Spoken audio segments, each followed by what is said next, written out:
E assim por diante. Quer dizer, aí você vai criar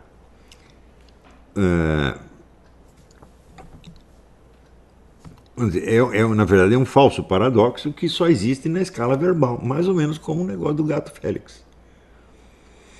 É impressionante que as pessoas gastem tempo com isto. Agora, eu pergunto, por exemplo, muito bem, nós vamos aceitar a sua proposta, e agora nós vamos aplicá-la à aritmética elementar. Se funciona, deve funcionar na aritmética elementar.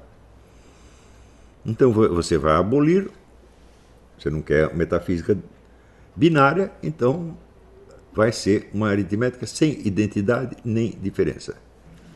Tem o que no lugar dela? Quer dizer, o primeiro passo da aritmética elementar está frustrado. Não pode ir para frente. Ora, se não existe aritmética elementar, isso significa que toda a ciência e toda a tecnologia estão erradas. Nada absolutamente funciona.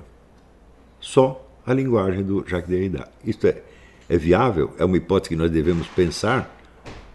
Não, isso não é um problema filosófico. Isso é realmente uma pegadinha. Toda a argumentação do movimento diversitário é composta disto. E eu acho engraçado quando as pessoas dizem, não, essa argumentação é sofística. Eu falo, mas isso não é sofisma. Isso é uma coisa muito mais elementar, que está muito mais baixo do que o sofismo. Isso é uma pegadinha. O sofismo é, por exemplo, uma conclusão errada de premissas falsas, ou de premissas verdadeiras, ou ao contrário, uma premissa falsa vendida como verdadeira. Ou seja, é alguma dificuldade lógica real.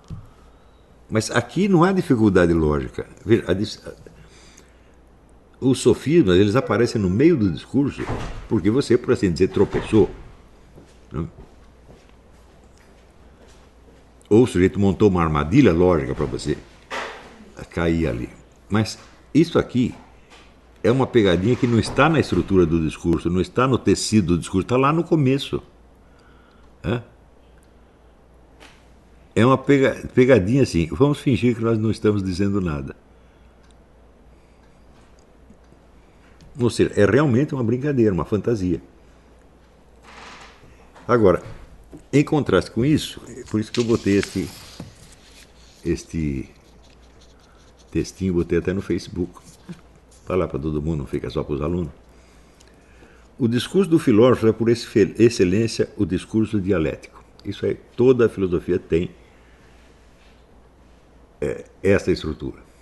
Até quando você vê os sujeitos que escrevem aforismos, como Nietzsche, por exemplo, ou os pré-socráticos, Heráclito, Parmênides, todos eles estão fazendo um discurso dialético, ainda que não pareça, porque eles estão sempre confrontando com alguma coisa. Se não há duas possibilidades, não tem dialética. Não é isso? Mas que é o discurso dialético, se não a passagem trabalhosa, problemática e arriscada entre o verossímil e o idealmente verdadeiro? Se você aceita o verossímil como tal, acabou a dialética e, portanto, não tem filosofia nenhuma. Você não vai analisar. Aquelas crenças que você aceita na primeira, sem dúvida, sem discussão, aceita passivamente, não são objeto de investigação filosófica, ao menos para você. Para que surja a investigação filosófica, bom, tem que ter pelo menos duas hipóteses. Né? Por exemplo, sei lá, o Lula é culpado ou não.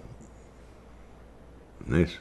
Se a culpa do Lula fosse uma premissa fundante absolutamente irrefutável, não teria discussão nenhuma. Tá certo? Então tem que ter duas hipóteses. Não é isso? Então, você vê que num julgamento aparece um promotor, um advogado de acusação e um de defesa. Se aparecer dois advogados de acusação, acabou o problema. Né? O que faz o filósofo se não bracejar num oceano de aparências e hipóteses em busca de um porto seguro cuja existência não é jamais garantida de antemão? Ou seja, não é porque eu coloquei um problema que eu tenho certeza de encontrar a solução ou de que a solução exista. não é jamais garantida de antemão, nem prometida como recompensa de algum mérito incontestável. Quer dizer, não é porque eu fiz bastante força que está garantido que eu vou encontrar a solução. Santo Tomás de Aquino, após colocar cada questão, começa a investigação da resposta sugerindo um parece que. Isso, todo parágrafo novo da Suma Teológica tem isso. Tal coisa é assim ou assado. Parece que é assim, mas parece que é assado por aquilo. Então está aí montado o problema com duas ou mais alternativas, né? Sugerindo um parece que e confrontando com outras várias aparências alternativas, conflitantes ou opostas. Não há outro método. Simplesmente nunca existiu e não vai existir outro método da filosofia senão esse. Aliás, também não existe outro método da ciência. É o seguinte: a dialética de Aristóteles é o método científico. Ela é todo o método científico.